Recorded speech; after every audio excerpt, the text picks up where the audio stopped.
Donc, pays d'Haïti, si vous voyez que les Américains prennent temps, bâti plus grand ambassade que vous possédez dans le monde, quatrième plus grand ambassade que vous possédez dans le monde, c'est en Haïti, vous construisez, ce n'est pas pour rien, c'est pour richesse nous. C'est peut-être ça. Le pays d'Haïti, lui, actuellement, fait l'objet d'un complot par les Occidentaux, particulièrement les États-Unis, la France, le Canada.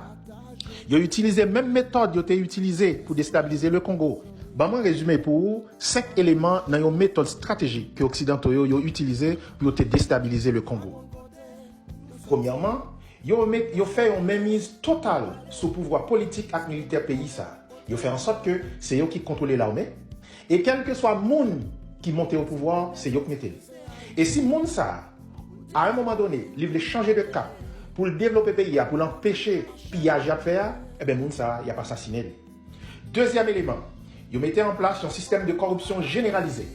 Ils corrompent la classe politique, ils corrompent les commerçants, ils corrompent les médias locaux pour qu'au final, le peuple n'a pas comprendre ce qui a passé.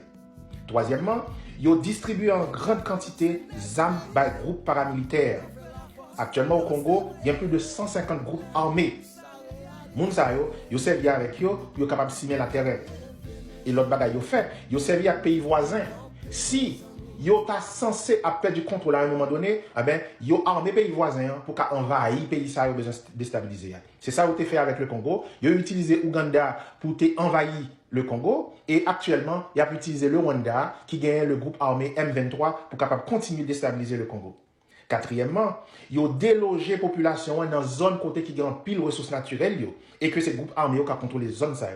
Et enfin, ils ont dit, oh, il y a un chaos, il faut que nous allions aider. Ils ont pris une résolution au niveau des Nations Unies et puis ils ont débarqué avec des groupes armés des Nations Unies, soi-disant pour aller aider, mais c'est pour capable consolider et fortifier le groupe armé afin que pour toujours piller le pays que nous relais le Congo.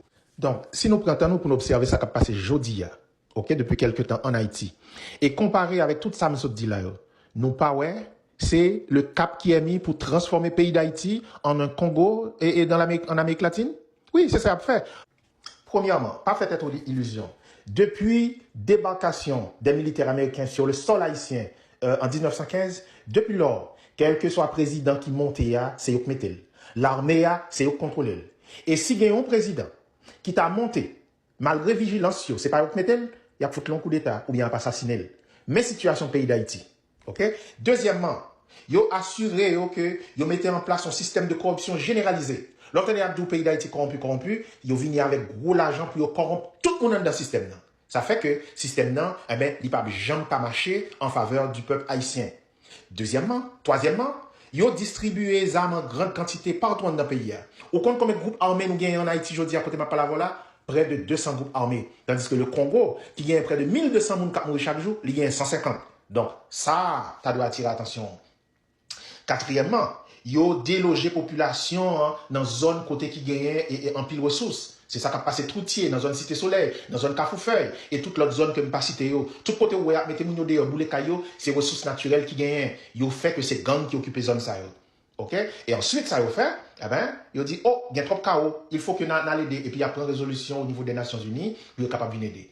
Et au milieu de tout ça, ce qui est triste, c'est que, l'élite politique haïtienne, monde qui soi-disant a réfléchi pour nous, médias en Haïti, ils ne pas comprendre rien dans ce qui a passé. Ils ne pas comprendre ce qui a manigancé en bas de table. Et ça, c'est ça qui est triste. Message ça, ou intervention ça, nous avons que tout Haïtien conséquent, même gang, pour comprendre, ils ont mêlé dans un gros bagage pour détruire le pays. Et le pays ça que nous aimons, les gens pour devenir un Congo, si ce n'est pas jodi à nous agir, le pays ça, nous ne pouvons jamais reconnaître encore.